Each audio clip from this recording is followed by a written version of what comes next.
Bismillahirrahmanirrahim. Assalamualaikum warahmatullahi wabarakatuh.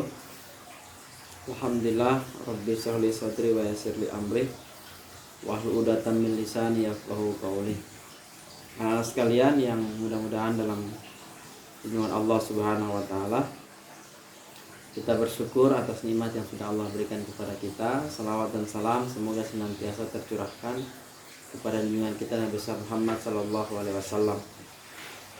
Insyaallah pada pagi hari ini kita akan melanjutkan pembahasan kita mengenai hal-hal yang menghalangi seseorang tidak melaksanakan sholat berjamaah. Kita masih di bab yang keempat, yakni tentang sholat berjamaah. Kita tahu bahwa sholat berjamaah merupakan salah satu hal yang sangat penting dalam Islam. Salat berjamaah merupakan salah satu kewajiban yang merupakan yang hukumnya ya secara garis besar hukumnya adalah sunnah muakkad. Ya. Nah, sunnah muakkad ini adalah sunnah yang sangat dianjurkan oleh Rasulullah SAW, dan sebagian ulama bahkan ada yang menjadikan salat jamaah ini adalah hukumnya fardu kifayah. Nah, hal ini mereka landaskan pada keutamaan pelaksanaan sholat berjamaah, yakni Allah Subhanahu wa taala akan memberikan ganjaran pahala 27 derajat dibandingkan dengan kita melaksanakan sholat secara sendiri-sendiri. Nah, pertanyaannya, apa halangan seseorang agar dia diperbolehkan untuk tidak melaksanakan atau meninggalkan sholat berjamaah, atau dia diperkenankan untuk melaksanakan sholat sendiri atau munfarid? Faktor yang menjadi penghalang yang pertama adalah terjadinya hujan deras. Ya, hujan deras yang mengakibatkan susah menuju ke tempat sholat berjamaah. Jadi kalau ada hujan deras, yang mana hujan itu menyebabkan angin, puting beliung dan yang lain-lain sebagainya, sehingga menyebabkan si seseorang ini tidak bisa untuk pergi ke tempat sholat, melaksanakan sholat berjamaah, maka ini diperbolehkan. Ya, banjir gitu ya. Kemudian angin kencang. Ya, angin kencang yang sangat membahayakan seseorang apabila dia keluar rumah untuk pergi.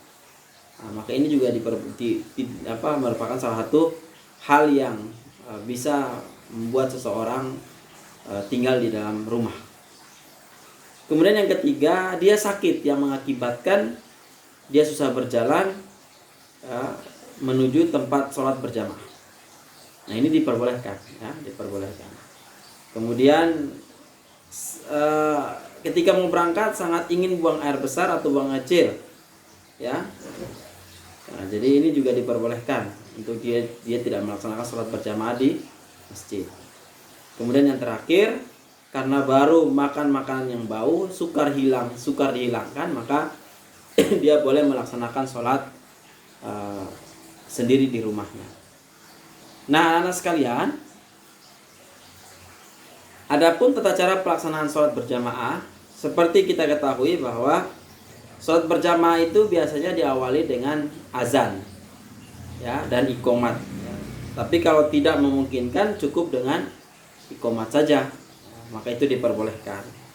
Kemudian barisan sholat atau shaf di belakang imam diisi oleh jamaah laki-laki. Jadi yang posisinya ada di belakang imam itu adalah jamaah laki-laki. Nah, bisa kita lihat bahwa sementara jamaah perempuan itu posisinya ada di belakang. Jadi imam, kemudian jamaah laki-laki, kemudian baru jamaah perempuan.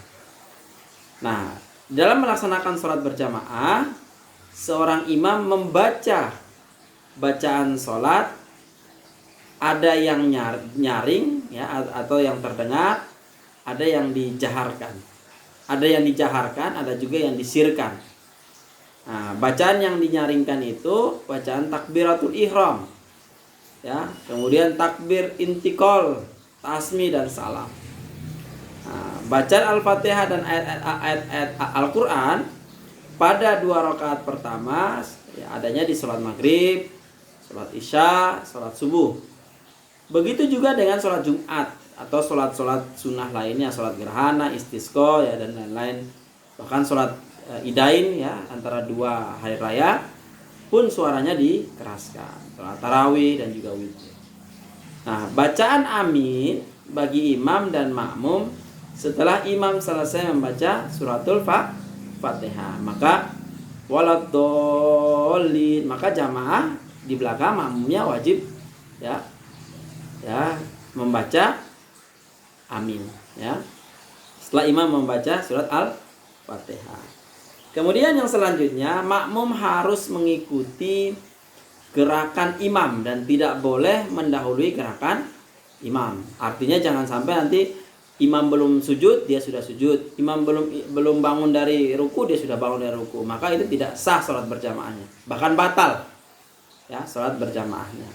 Nah, kemudian setelah salam, imam membaca zikir dan doa bersama-sama dengan makmum atau membacanya sendiri. Ini merupakan tata cara pelaksanaan sholat berjamaah. Nah, kita sebagai seorang mukmin, kita pun juga harus menjadikan sholat berjamaah ini merupakan sebuah kebiasaan, bahkan menjadi sebuah lifestyle ya, gaya hidup kita lah. Kalau orang-orang mukmin itu senang sholat berjamaah, maka insya Allah akan ada kenikmatan tersendiri yang dia rasakan dalam kehidupannya. Nah, kita tahu bahwa pembandingan antara orang yang melaksanakan sholat berjamaah dengan orang yang melaksanakan sholat sendiri itu Allah berikan bandingannya 27 derajat.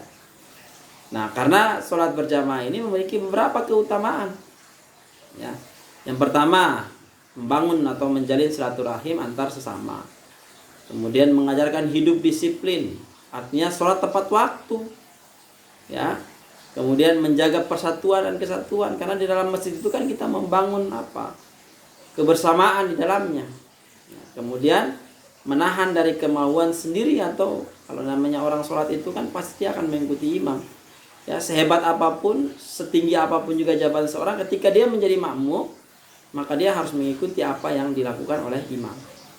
Kemudian mengajarkan kepatuhan seorang muslim kepada pemimpinnya. Jadi imam itu adalah pemimpin. Jadi kalau imam ruku, kita ruku, imam sujud, kita sujud. Artinya kita sami'na wa ata'na terhadap imam, karena imam itu adalah pemimpin. Nah, sikap kecintaan terhadap sholat berjamaah ini dapat diwujudkan ya, dari beberapa cara. Yang pertama, ketika masuk waktu sholat, segeralah kita ke masjid ya, jadi gak boleh ditunda-tunda ya. Ketika mendengar azan, segera ke masjid ya.